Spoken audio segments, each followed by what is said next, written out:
If you're on Ozempic, Wegovy, or Mounjaro, and the scale isn't moving the way you expected, or maybe it's not moving at all, this is one of the most common situations we see. And in most cases, it's not because the medication isn't working. Today, I'm going to walk you through the real reasons this happens and how to fix it. I'm Philip Marks, head nurse practitioner at Regenics. We work with patients on GLP-1 medications every day, and one of the biggest misconceptions is this. People assume that once they start the medication, weight loss should happen automatically. But clinically, that is not how this works. There are specific patterns we see, and once you understand them, you can usually identify exactly what's slowing down your progress. Reason number one, you're still in the adjustment phase. The first thing we always look at is timing. Because early on, especially in the first 4 to 8 weeks, you're not actually on a full therapeutic dose yet. These initial doses are intentionally lower. They're designed to help your body adapt to the medication, not to maximize fat loss right away. So if you're in that early window and not seeing much movement,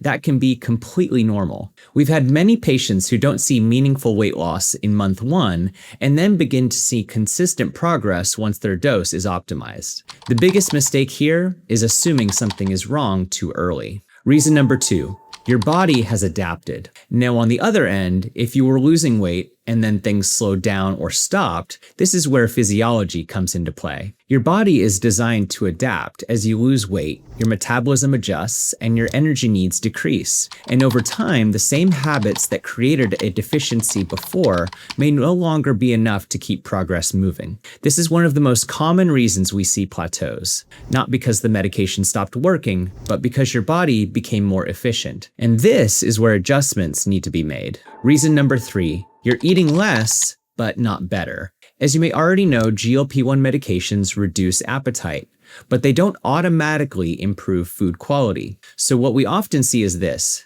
People are eating less overall, but not necessarily eating in a way that supports fat loss or muscle preservation. For example, if protein intake is too low, your body is more likely to lose lean mass along with fat. And that can slow your metabolism over time. Or if meals are inconsistent and you're skipping meals during the day, then eating more later, it creates instability in energy and unwanted hunger patterns. So remember, the medication helps reduce intake, but structure still matters. Nutrition is critical. That is why we created a free food guide to supercharge your GLP-1 results. You can find the link in the description area below. Now let's get back to it. Reason number 4, you're losing weight, just not on the scale. This is one that gets overlooked a lot. Not all progress shows up immediately on the scale. We've had patients who feel like nothing is happening, but their measurements are changing. Their clothes are fitting differently, and their body composition is improving, especially if you've started resistance training. You may be maintaining or even gaining lean mass while losing fat. And in those cases, yes, the scale may move more slowly, even though real progress is happening. Reason number 5, your dose or medication may need adjustment. Not every patient responds the same way to every GLP-1. Some people respond very well to semaglutide. Others respond better to tirzepatide, and dosing matters. If the dose is too low for your body, you may not get enough appetite regulation to create a consistent deficit. If the dose is too high, side effects can interfere with eating patterns and consistency. This is why proper monitoring and adjustments are critical, because the goal isn't just to be on the medication.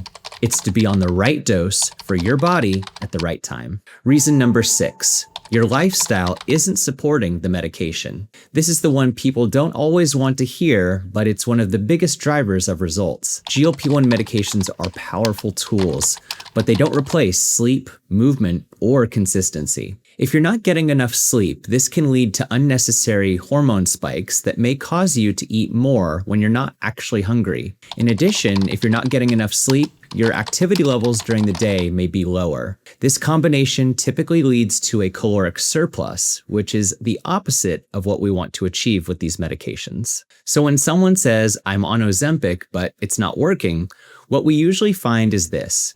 It's not one single issue. It's a combination of small factors that together are slowing progress. And once those are identified and adjusted, results typically start moving again. If you're in this position right now, the goal isn't to guess, and it's not to assume failure. It's to understand what phase you're in and what needs to be adjusted. Because in most cases, this is fixable. If you want help optimizing your plan, that's exactly what we do at Regenics. If you found this helpful, make sure you're subscribed because we'll continue breaking down how to get the most out of your GLP-1 therapy the right way.